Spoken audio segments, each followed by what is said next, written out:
الحمد للہ رب العالمین والصلاة والسلام علی سید المرسلین اما بعد فاعوذ باللہ من الشیطان الرجیم بسم اللہ الرحمن الرحیم۔ سورہ بقرہ کا آغاز ہوتا ہے الف لام میم ذالک الکتاب۔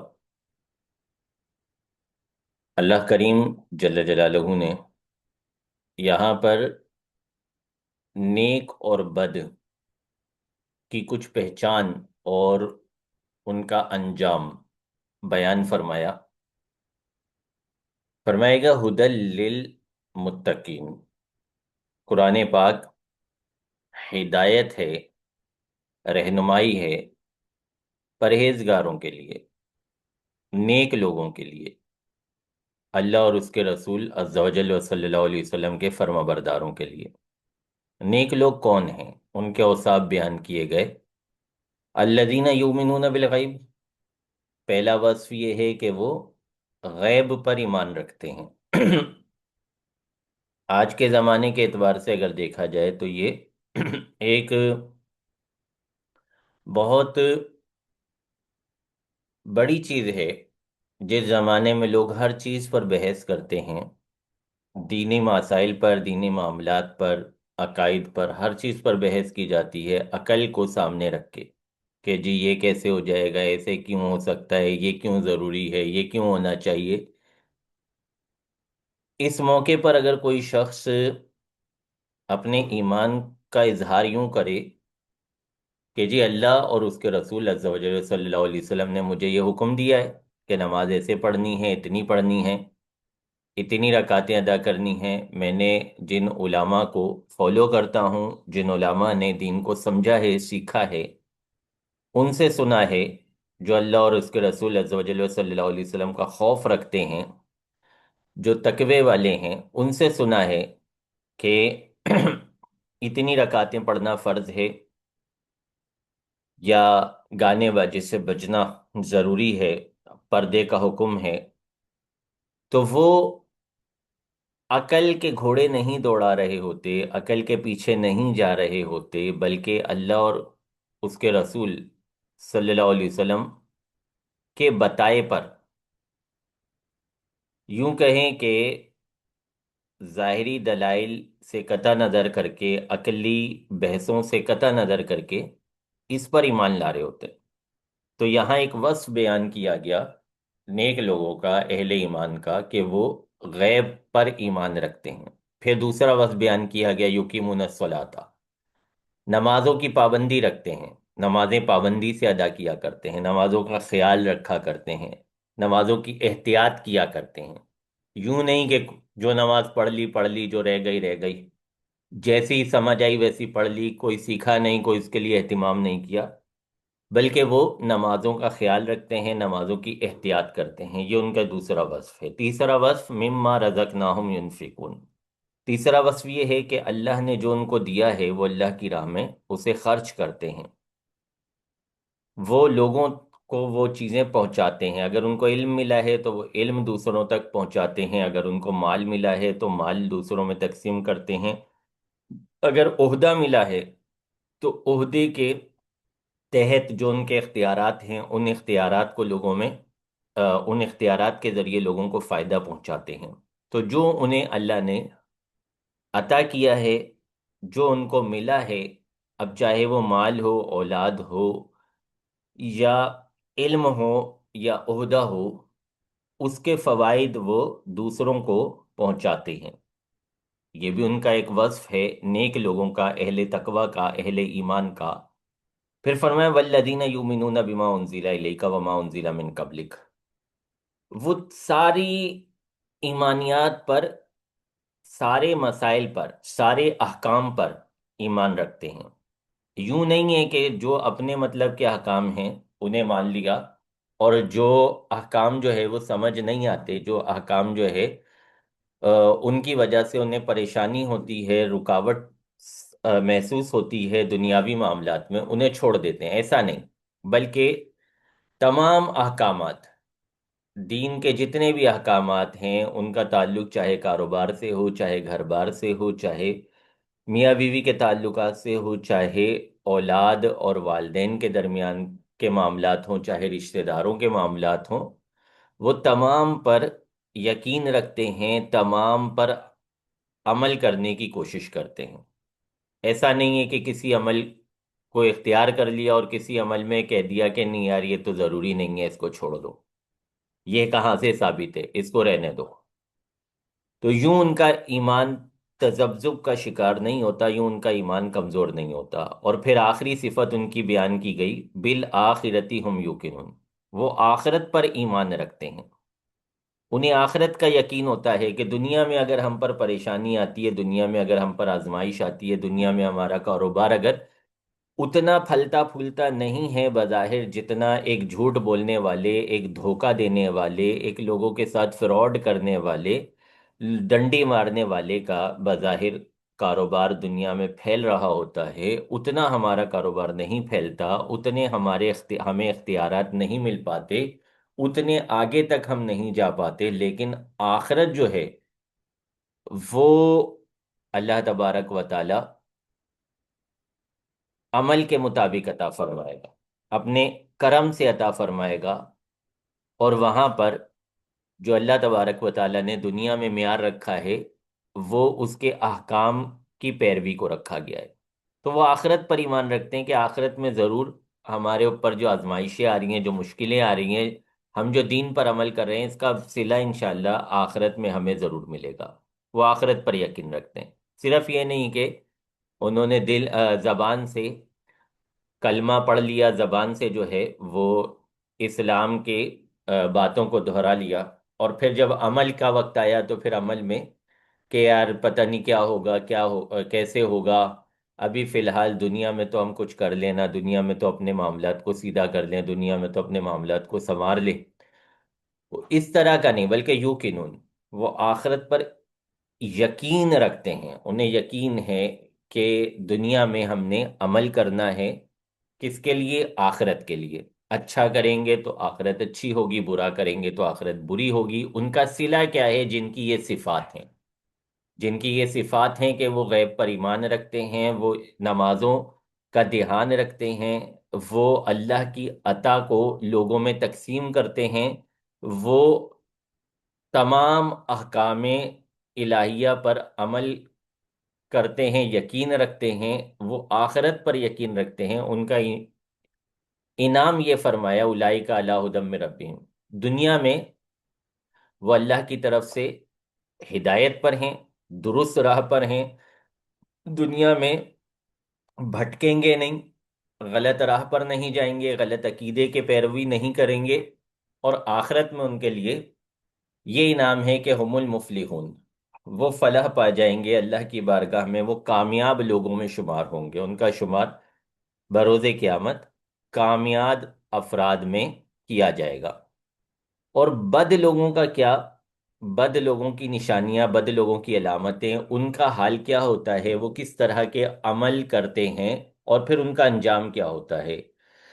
آگے آیات آتی ہیں، وَمِنَ النَّاسِ مَن يَقُولُ آمَنَّا بِاللَّهِ وَبِالْيَوْمِ الْآخِرِ وَمَا هُمْ بِمُؤْمِنِينَ۔ اب یہ ان لوگوں کا حال ہے جو برے لوگ ہیں۔ ان کے بارے میں فرمایا گیا کہ لوگ ہیں جو کہتے تو یہ ہیں کہ ہم اللہ اور آخرت کے دن پر ایمان رکھتے ہیں۔ اب دیکھیں یہاں پر بھی آخرت کے دن پر ایمان رکھنے کی وہ بات کر رہے ہیں، پیچھے جو نیک تھے ان کے اوصاف میں بھی آخرت کے دن پر ایمان، یقین کی بات ہوئی تھی۔ تو فرق یہی ہے کہ یہ صرف زبانی کلامی اقرار کرتے ہیں، لیکن جب عمل کے میدان میں آتے ہیں، جب نظریات ان کے دیکھے جاتے ہیں، تو پتہ چلتا ہے کہ جی ان کا آخرت پر کوئی ایمان نہیں ہے۔ یہ بس یہی سمجھتے ہیں کہ ابھی جو ہمیں مل رہا ہے، ابھی جو ہمیں فیسلٹیز مل رہی ہیں، جو آسانیاں مل رہی ہیں، اس کو جمع کر لو، ان کو حاصل کر لو، پتہ نہیں آگے کیا ہوگا۔ تو یہ وہ لوگ ہیں ان کے بارے میں فرمایا گیا کہ یہ اللہ پر بھی ایمان کا دعویٰ کرتے ہیں، قیامت کے دن پر بھی ایمان کا دعویٰ کرتے ہیں، لیکن فرمایا وَمَا هُمْ بِمُؤْمِنِينَ، یہ ایمان والے نہیں ہیں۔ یہ بولتے ضرور ہیں، زبان سے ضرور دہراتے ہیں، اس بات کا اعادہ ضرور کرتے ہیں، لیکن اللہ کے نزدیک یہ مومن نہیں ہے، ما ہم بمؤمنین۔ پھر اللہ تبارک و تعالیٰ نے ان کی پول کھولی کہ یہ ہیں کیا، یخادعون اللہ والذین آمنوا، یہ اللہ سے بھی دھوکہ کرتے ہیں اور ان لوگوں سے بھی دھوکہ کرتے ہیں جو خالص ایمان والے ہیں، جو سچے ایمان والے ہیں۔ ان کے سامنے طرح طرح کے ہیلے بہانے گھڑتے ہیں کہ جی ایسے بھی ہو سکتا ہے، ایسے بھی ہو سکتا ہے، یہ بھی کیا جا سکتا ہے، یہ ایسا تو کہیں لکھا ہوا نہیں ہے، یہ تو مولوی لوگوں نے اپنی طرف سے بنا لیا ہے۔ تو جو اچھے ایمان والے ہیں، جو احکام الہیہ پر عمل کرنے کی کوشش کرتے ہیں، جو اپنے آئمہ کی بات کو مانتے ہیں، ان کے دلوں میں بھی یہ خدشے ڈالتے ہیں، ان کے ساتھ بھی دھوکے بازی کرتے ہیں، ان کو بھی دھوکہ دینے کی کوشش کرتے ہیں۔ پھر اللہ تبارک و تعالیٰ فرماتا ہے کہ یہ حقیقت میں جو اللہ کے بندے ہیں ان کو دھوکہ نہیں دے سکتے، اللہ کو دھوکہ دینا تو دور کی بات ہے۔ یہ جو اللہ کے بندے ہیں، اللہ کے نیک بندے ہیں، جنہیں اللہ تبارک و تعالیٰ نے نیکی کے لیے چن لیا ہے، جن کی صفات پیچھے بیان ہوئی، یہ ان کو دھوکہ نہیں دے سکتے۔ ان کو لگتا ہے کہ ہم ان کے ساتھ اس طرح کے فراڈ یا فراڈ والی باتیں کریں گے تو یہ دھوکے میں پڑ جائیں گے۔ اللہ تبارک و تعالیٰ فرماتے ہیں یہ اپنے آپ کو ہی دھوکہ دے رہے ہیں، حقیقت میں یہ خود ہی دھوکے میں پڑے ہوئے ہیں، لیکن ان کو سمجھ نہیں آتی، ان کو سمجھ نہیں ہے۔ یہ نا سمجھ لوگ ہیں، بے وقوف لوگ ہیں، ان کو سمجھ ہی نہیں ہے کہ یہ کر کیا رہے ہیں۔ اور میں ان کے دلوں میں جو ہے وہ بیماری ہے، اور اللہ تبارک و تعالیٰ ان کے بیماریوں کو بڑھا دیتا ہے، اور آخرت میں جو ہے ان کو سخت ترین عذاب ملے گا۔ اور آگے فرمایا اذا قیل لہم لا تفسدوا فی الارض، یہ وہ لوگ ہیں ان کو جب سمجھایا جائے نا، ان کو بولا جائے بھئی ایسا نہ کرو، یہ نہ کرو، یہ نہ بولو، یہ اچھی بات نہیں ہے، دیکھیں ہمارے ائمہ نے یہ بات بیان کی ہے، آپ اس کے خلاف کیوں بات کر رہے ہیں؟ ہمارے علماء نے یہ بات سمجھائی ہے، قرآن میں یہ بات ہمیں نظر آتی ہے، حدیث میں یہ بات واضح طور پر موجود ہے۔ جب ان کو یہ سمجھایا جاتا ہے کہ فساد نہ پھیلاؤ، اس طرح کی باتیں نہ کرو کہ جس کی وجہ سے جو ایمان والے لوگ ہیں، جو سچے ایمان والے ہیں، ان کے دلوں میں تم دھوکہ ڈال رہے ہو، فراڈ ڈال رہے ہو، ایسا نہ کرو، تو یہ آگے سے کہتے ہیں کہ انما نحن مصلحون، ہم تو اصلاح کرنا چاہتے ہیں، ہم تو لوگوں کی بھلائی چاہتے ہیں، ہم تو لوگوں کے بھلے کے لیے بول رہے ہیں۔ اور آج کے زمانے میں بھی آپ دیکھ لیں کہ جو اس طرح کی الٹی سیدھی باتیں کرنے والے ہوتے ہیں، یہ اپنے آپ کو مصلح قرار دے رہے ہوتے ہیں، اپنی نیتوں پر بڑا ان کو گھمنڈ ہوتا ہے کہ جی ہم تو یہ مولاناؤں نے اسلام کو بگاڑ دیا، مولانا لوگوں نے ایسا کر دیا، ویسا کر دیا، ہم تو دین کی اصلاح کرنا چاہتے ہیں۔ اصلاح کا حال یہ ہوتا ہے کہ قرآن کو صحیح سے نہیں سیکھا، حدیث کو صحیح سے نہیں سیکھا، فقہ کا صحیح سے معلوم نہیں ہے، قواعد کا صحیح سے معلوم نہیں ہے، اصلاح کرنے آ گئے۔ مطلب یہی ہو گیا کہ ڈاکٹری سیکھی نہیں اور علاج کرنے، آپریشن کرنے آ گئے، اور کہہ رہے ہیں کہ جی ہم تو ڈاکٹروں کے مقابلے میں مریض کے زیادہ مصلح ہیں۔ حالانکہ ڈاکٹر زیادہ بہتر ہے اس کے لیے، کیونکہ اس نے اس فن کو سیکھا ہے، اس کی پریکٹس کی ہے۔ انہوں نے پریکٹس نہیں کی، انہوں نے سیکھا نہیں ہے، صرف جو ہے اس میں رخنا ڈالنے کے لیے، اس میں خرابی ڈالنے کے لیے آ کے بیٹھ جاتے ہیں اور طرح طرح کے فتنے فساد پھیلاتے رہتے ہیں۔ یہ ان کی صفات اللہ تبارک و تعالیٰ نے بیان فرمائی۔ آگے فرمایا کہ جب ان سے کہا جائے ویسا ایمان لاؤ کما آمن الناس، جیسا وہ جو اللہ کی مقدس اللہ کی بارگاہ سے مرتبے حاصل کرنے والے لوگ ایمان لائے تھے، ان کی طرح کا ایمان لاؤ، جیسا ایمان ان کا تھا اس طرح کا ایمان لاؤ۔ تو کہتے ہیں کہ انؤمنو کما آمن السفہاء، ہم ان بے وقوفوں کی طرح ایمان لے آئیں؟ معاذ اللہ۔ اب ان کو وہ ہستیاں نہیں سمجھ آتی، وہ بزرگ سمجھ نہیں آتے، وہ بڑے سمجھ نہیں آتے، بڑے بڑے علماء، بڑے بڑے ائمہ، بڑے بڑے اولیاء کا انکار کرتے ہیں کہ ہم ان کی طرح نہیں ہو سکتے۔ یہ ان کی صفات اللہ تبارک و تعالیٰ نے قرآن میں بیان کر دی کہ یہ ایسے ہی ہوں گے۔ یہ علماء کا بھی انکار کریں گے، یہ ائمہ کا بھی انکار کریں گے، یہ محدثین کا بھی انکار کریں گے، یہ اولیاء کا بھی انکار کریں گے۔ پھر فرمایا اذا لقوا الذین آمنوا، جب ایمان والوں سے ملتے ہیں تو کہتے ہیں ہم تمہارے ساتھ ہیں، جب دوسروں سے ملتے ہیں، شیاطین سے ملتے ہیں، اپنے جیسوں سے ملتے ہیں، تو پھر ان سے بولتے ہیں ہم تمہارے ساتھ ہیں، نیوٹرل بن جاتے ہیں۔ ان سے بولتے ہیں تمہارے ساتھ ہیں، ان سے بولتے ہیں تمہارے ساتھ ہیں۔